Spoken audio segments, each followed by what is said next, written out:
Hello ladies and gentlemen and welcome back to part 10 of Gonzo's playthrough of RimWorld. Okay, quick recap. In the last episode we just saved Inessa, a recruiter, elderly lady who was being pursued by some pirates. We fought the pirates off. One was carrying a submachine gun, which is handy, not a great quality one. It was wearing armour, so we're nicking that. This chap with a knife who we just shot to death in very short order. There was a guy with an LMG, but he managed to run off to the north, so unfortunately we didn't get to capture that. However, things are looking up. Things are looking alright. Something happened last episode, which is a bit of a bonus. We also turned this outbuilding into some prison cells, a little self-contained area. Light ain't working for some reason, so that's my first bit of business. Hopefully just expanding that out a touch more might be okay. I don't think they need to be hardwired. You see, you get these conduits coming off. I think these are all connected to the batteries. That should be okay there. Other thing we need to do is we've got 4 bedrooms, but we now have 5 colonists. So we're going to have to make a new bedroom, basically. So that's going to be next order of business. I think at some point those pirates probably are going to come back for a bit of a reprisal. They are going to come back and try and hit her again, I think. Elephant skin, button-down shirt, cloth pants. Both awful, but it's spare clothes. Clothes will degrade and rip over time, so we do need to get those fixed up. These bodies will need burying as well, so before I forget, because I'm terrible at leaving bodies out in the sun, a couple more graves. Burying them in the sand. Shallow graves, I bet. Cool. So somebody will take care of that. Schrader got wounded. Not badly. Cutting her arm, so she's getting that fixed up. Havoc is doing some carrying. His clavicle's being cracked. Is that your shoulder? It's like your collarbone clavicle? It's not your arse bone, is it? And he's been punched in the chest, punched in the arm. So defensive wounds, but he's not doing too bad. Don't think anything needs... Oh yeah, it's saying it needs tendon. You know what? You might be a bit hungry, but like, go and have a bit of a rest. You know, you've deserved it. You stabbed somebody to death in cold blood. You can, like, chill for 10. In the meantime, Lumi's getting on with the sterile floor. We're trying to fit out in here because we want to make this into a medical facility. I might even turn a corner of this. We'll either fill it with beds or I might turn a corner of it into another refrigerated area just for the herbal medicine as that comes in. We'll probably have space in the freezer to keep it shorter term. But I'm thinking that's maybe not particularly a bad idea. Other thought is, it's 24 degrees here, because that's vented out. Well, there's cold air being generated and pumped out into here, making the rest of this fairly warm. Although it's quite temperate, really. I mean, it's 23, 24, 25, so it's warm, but it's not uncomfortably warm. There we go. Havoc is wearing tattered apparel. Let's have a look. So the tattered apparel will be the vest that was put on because the vest's damaged. The armoured vest that were looted off that dead pirate. But you know what? We're not worried about beauty. This is to keep you alive, son. You'll thank us for that the next time I tell you to go and charge face first into a guy with a machine gun. Schrader is wanting to break for some reason. Schrader. Awful bedroom, looked at a corpse, in pain, cold, ugly environment, pessimist, feeling terrible. For no apparent reason, I just feel terrible. You know why? It's because you're bleeding all over the frickin' shop. Still cut, that's not healed. Go and rest. Look. I think, oh Christ. Shiro's doing floors. Who actually does our medicine? Because somebody who does our medicine should be doing the medicine. Shiro. Shiro's actually not a bad doctor. Shiro. Rest until healed. So he's not injured. He doesn't actually require healing.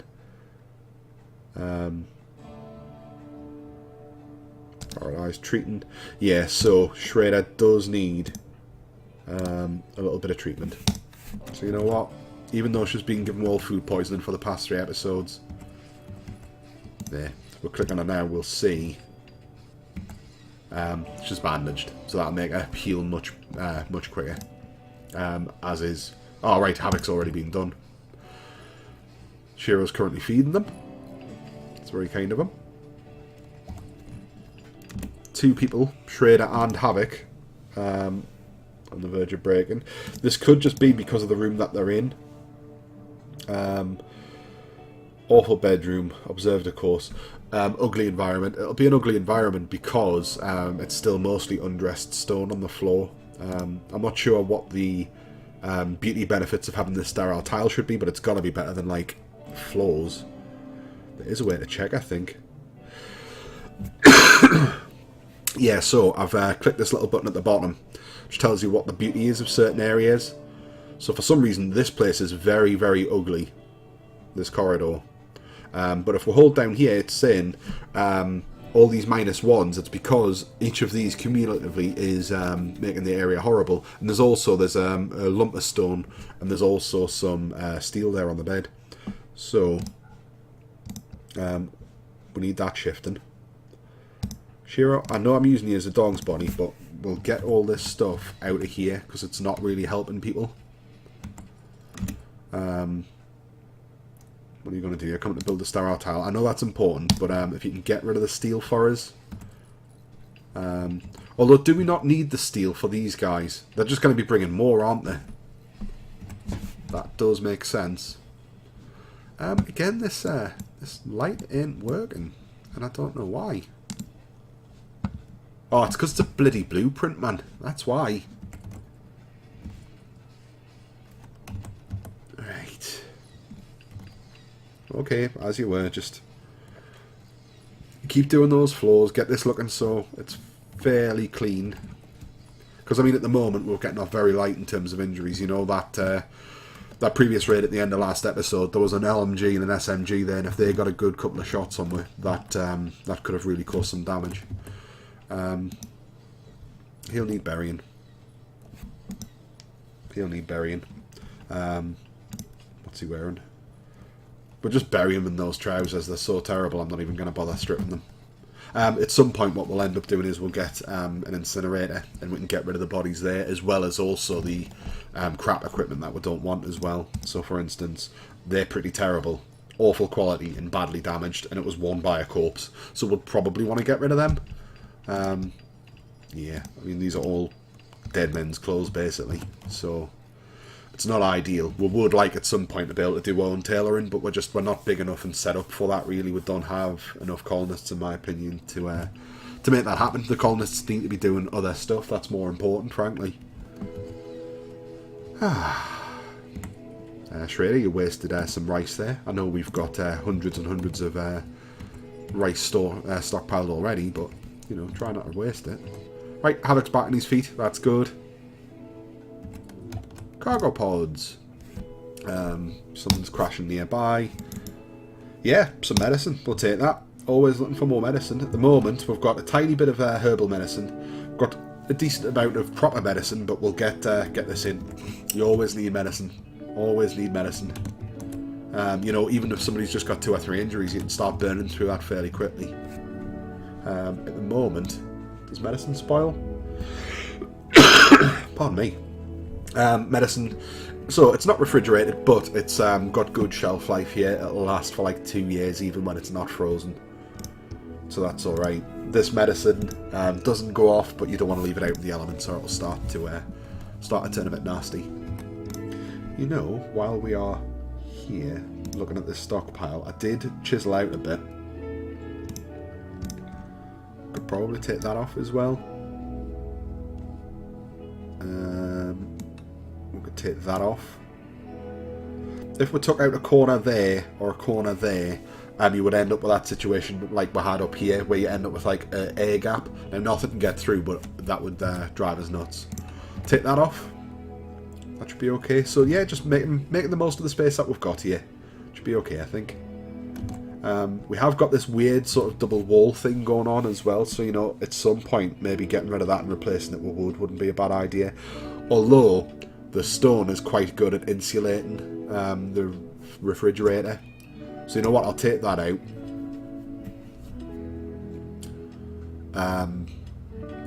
And it just gives you a little bit more space in here as well. As you can see, the stockpile, we expanded it and we're already starting to fill it up. Another point. We did get that submachine gun. It's not very good. Lumi's got a rifle. Now, she is a pretty good shot. And I do like having that rifle. So let's just have a look at some of the stats here. Rifle is a fairly accurate weapon at range. When it's close up, accuracy drops because it's harder to manipulate, I suppose. Does 18 damage. This does... Well, let's have a look. Range 18. Sorry, did I screw that up? So range of 37. Much higher range. Damage of 18. Submachine gun. Range of 18. Shoots 3 bullets. Each bullet does 13 damage.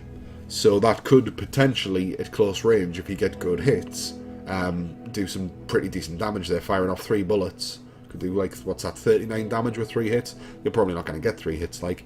Not a particularly accurate weapon, but it's very good close up. Well, I'm saying very good. It's acceptable close up. The thing I want to compare it against is Shredder, who was carrying a pistol. The pistol's alright quality, but I'm thinking, if she's our second best shot, her pistol, she shoots once. She does 9 damage, slightly more range. It is slightly more accurate as well.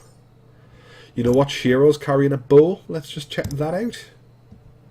So, the short bow is it's slightly more damage than the pistol. It's got pretty good range. You know what? Shiro, just to double check, I'm going to give you the SMG. It ain't great. We've got the bow as a backup, but that could be quite handy. We need a colonist bed, so yes, we need to get mining on down here to build up the bedroom. We've also got a rainy thunderstorm, so hopefully if there's any fires caused by the thunder, the rain will put it out, but we need to keep an eye on that because we don't want to ignore the fact and then scroll down here, you know, in like 20 minutes time and find that all of the maps burned down, which has happened before. Orders? Sorry, what on there? I know these aren't big bedrooms. It would be great if we could give them more space, but we can't really. We could make them slightly bigger, I suppose, like that. But you know what? We're not going to worry about that for now.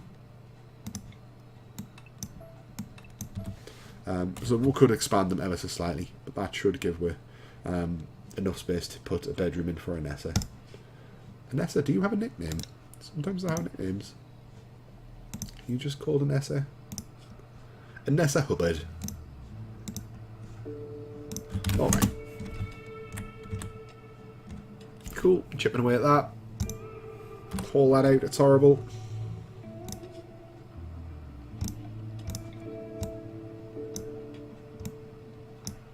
Expand that stockpile a little bit. And we'll want to put floors down there as well. What are you doing? Oh, bless you. Anessa. You know what? Don't sleep on the floor. No. Don't be a prisoner either. That's not a medical bed anymore.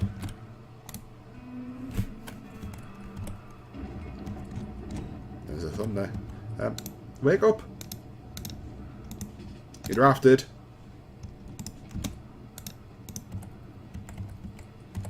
There.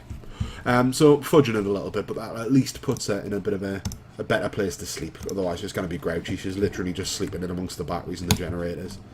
Like a bloody hermit. She's like Newt, an alien. Scrabbling around in the vents. It's not good for anybody. Not at 52. It's not good for you. Actually, I mean, just out of interest, if she's in here. It's an ugly environment. It's all an ugly environment, frankly. Okay, then. I was hoping it wasn't. Could be because there's like stone walls. Maybe it's just like if there's stone walls, that's it. But you know what? Survival is more important than beauty right now. Yeah, I'm not seeing any fires. Well, the thunderstorms going on, so that's okay. At some point, because this is steel, we will have to clear this out. Also need to start doing the stone blocks. You know what I'm going to do? Make any stone blocks.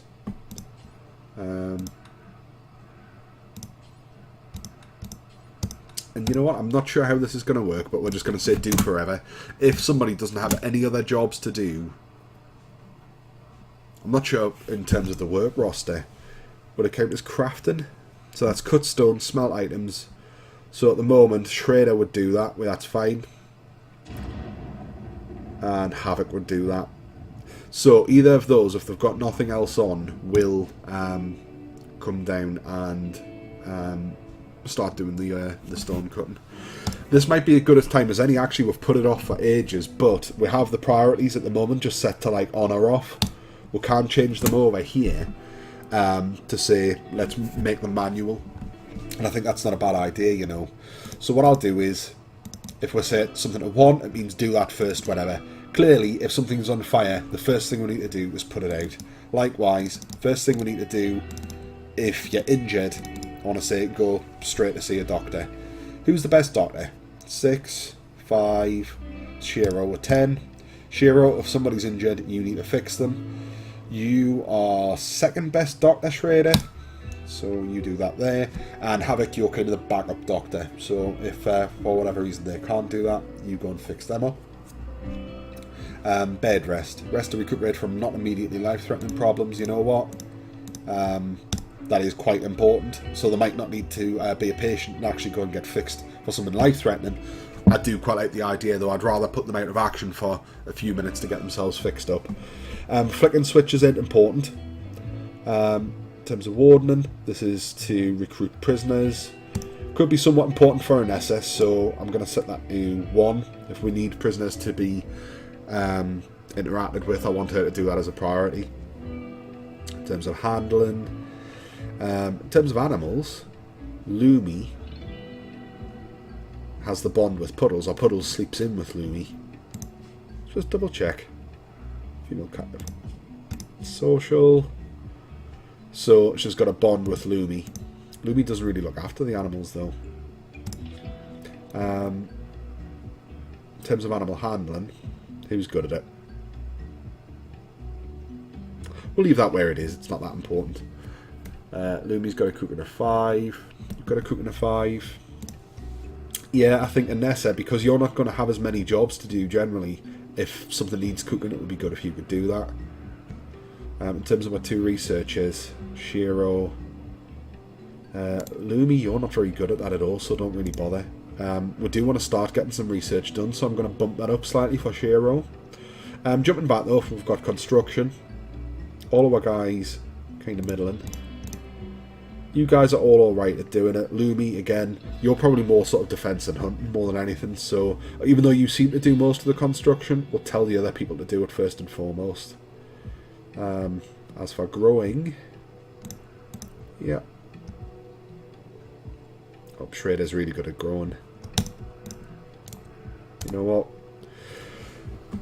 So yeah, so Shredder, mostly I want you out tending the crops.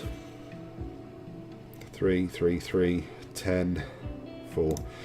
Shiro, you can also mine. So if something needs mining, I want you to focus on that. These guys can also do it, but there's probably other stuff they can do. Anessa, you're ever so slightly better at doing it, so you can be a bit of a backup for there as well if there's nothing else that needs doing. Plant cutting, not really fussed about that, so we'll leave that as a baseline. In terms of smithing, well, we don't really do any kind of smithing. Shiro can do it. You can do it. Shredder, you don't bother. Although you actually quite enjoy doing it. We'll let you do it, but we'll let these 2 focus on it. Tailoring. Not like we're actually making my own clothes right now. If we needed to, though, you should be able to do that. You don't need to do that. You actually like doing that. Art. Again, not that we're really doing much by way of art. And art's not particularly important right now, so drop that down. I know this is incredibly boring, but this is really letting me fine-tune the efficiency of my colony, so it is quite important. There's a bonus for hanging around. You can listen to his cough in the microphone. You'll enjoy that. So what's this in crafting?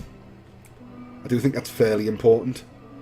So at the moment, you're going to construct and you're going to craft. And I think that's alright, to be honest, Havoc. For hauling, if stuff needs hauling, I want people to think about that because we need to keep that sorted. And in terms of cleaning, who's got sort of least duties, I suppose? Havoc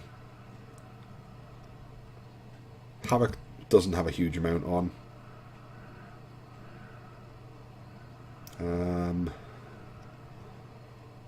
Yeah, you know what? Actually, I'm going to set these slightly above baseline. My baseline's 3, so if it's like, oh, well, we'll need that doing at some point, we'll put that at a 3. Set something to a 2. I want cleaning and hauling to be important, because we're not particularly good at collecting resources, and we're not particularly good at keeping the place clean. So let's just move that up. We can always come back to that and readjust if we need to. I think that should be okay. But yeah, I think everything's alright. We'll speed up. Hopefully by the end of this episode we can get Nessa's room sorted for her. Getting a fire just to the outside of the dumping zone that we've got. Hopefully though the rain's going to take care of that.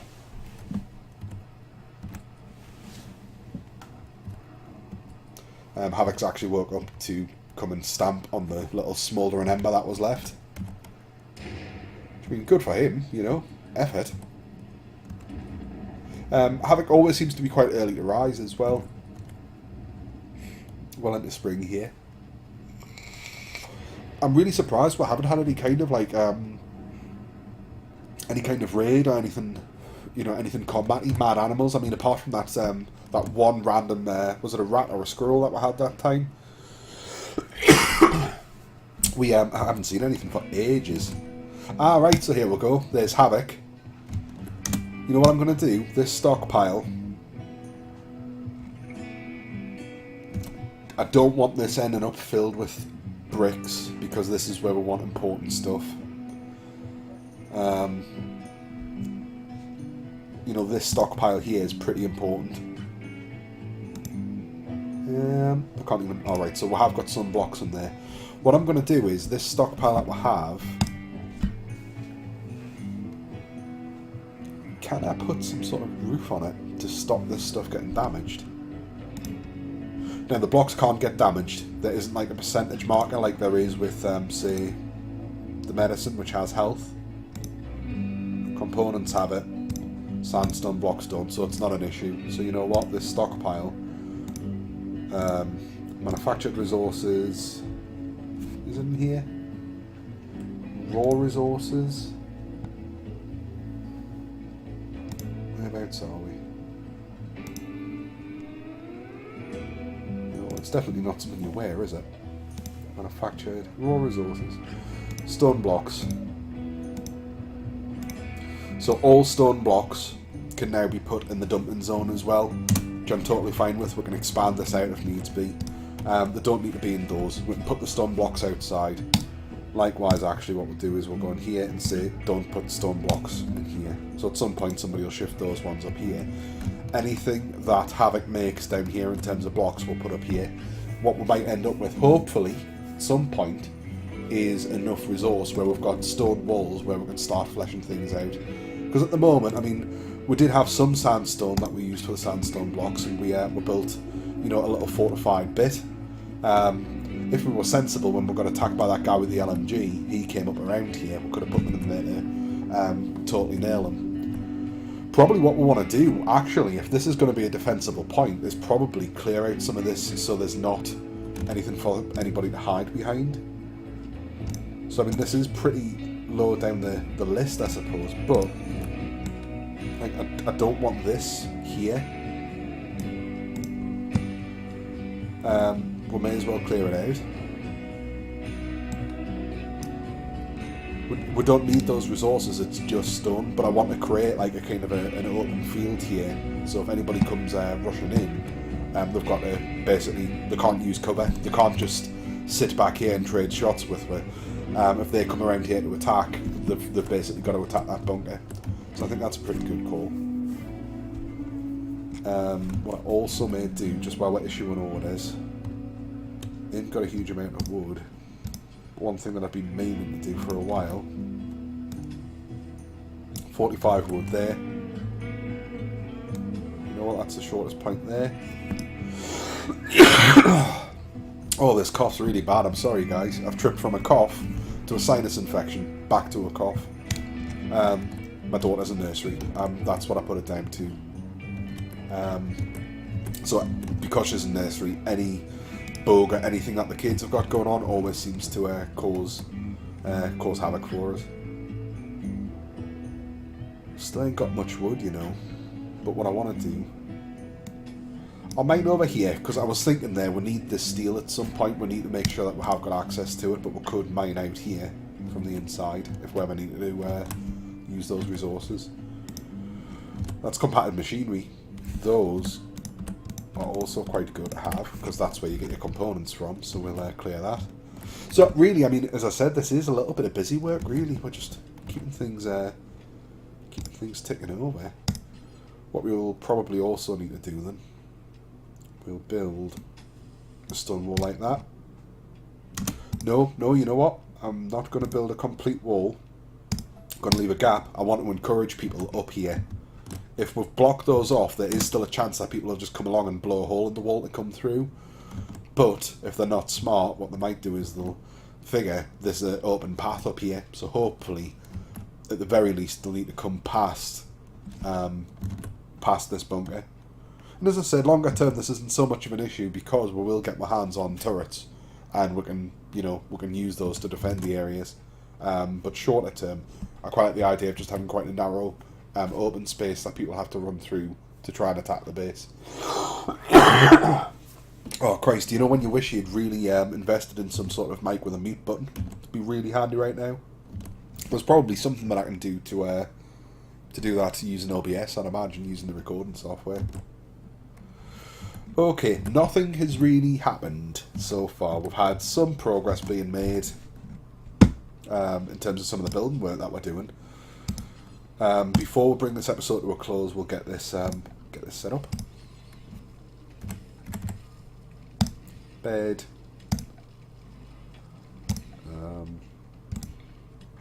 Standing lamp. Wooden floors. And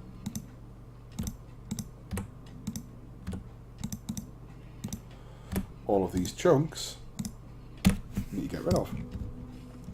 So that will give us a bed for a Nessa. So that's a good job done at least.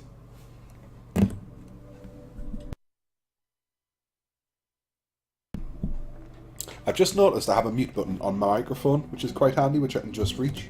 Hopefully I haven't screwed things up and you can still hear us. I did just mute myself to cough there. I wonder how that works. It probably cuts out the sound as well, actually, because I'm not recording the game's audio through the computer. I'm just using an open mic setup. So yeah, actually I might not do that. I'm not sure what's better, cutting out the audio entirely or listening to us cough. Neither's particularly great, are we? But that's probably why we're a bit of a shitty YouTube channel, really. Okay, we've got the wall built. Building the wall here. We're not going to make jokes about Donald Trump. We're not that cheap. It's too easy. Go on, Havoc. So yeah, that's looking alright. We'll build a wall up here, and we've kind of blocked off approaches from the south. People have to kind of come up here to attack. Now watch, all the raids come from this kind of direction up here. But yeah, that's not bad going at all, really. We seem to be doing okay here, you know. Stuff's being hauled, stuff's being built at a pretty good pace. Yeah. Cheers, Anessa. Interestingly, that's a steel wall. One of the really interesting aesthetics of RimWorld that we haven't touched on before is the idea that there is these kind of ruined buildings, and it suggests that at some point there was like a kind of a civilization around at some point that had some sort of big apocalyptic event, and you're just coming down to the world, potentially millennia after the fact, and building on the ruins. Sorry, that was another really bad cough, so sorry if I'm cutting out the nice chilled audio while I'm doing that. I'll take a break in between recording this episode and the next one, see if I can gargle some water or take some Lemsip or something. Yeah, I've had like 3 colds, and it's the middle of summer. This is ridiculous. Bit of coffee, that helps. So, Havoc is actually making good progress here on the blocks. He's just grabbing whatever he can and chiseling. So we've got 20 granite, 20 marble, we've got some sandstone. I think it's like 5 blocks to build a single bit of wall, so that's still not a huge amount. But that could be much worse. Interestingly, nobody wants to cook with the rat meat. Other thing that just dawns on us here. Details.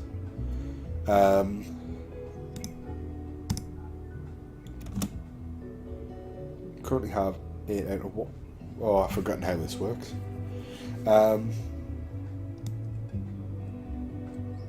cooking skill. I mean, I could bring that up if needs be. Do until you have X. Alright, there we go. So yeah, we've got 5 people. I always like to make sure we've got 2 or 3 meals in. Helps if I don't hit that button. You know what? Somebody go and do a little bit of cooking, bring it up to 15 prepared meals. That means everybody's got 3 meals at any one time. More cargo pods have dropped. Got some cloth. It's like the game's telling us, go and make some clothes. Steel slag we'll grab as well, because we can use that at some point. Yeah, so a cargo pod full of fabric was fallen to the planet. Okay guys, I'll tell you what, things are ticking along quite nicely here. We're at the half-hour mark, so I'm going to take a break and see if I can freshen up. But don't you worry, I will be recording a few more today, so you will keep seeing more RimWorld content on the channel over the next few weeks. If you've enjoyed this, you can like the video, you can subscribe to the channel if you haven't already. If you want to search on Twitter and Facebook for GonzoEwok, you'll find we're there to keep in touch. Hope you've enjoyed this one, guys. If you have any ideas of what I should be doing with the base, let us know in the comments, and we shall see you in the next one. Bye-bye.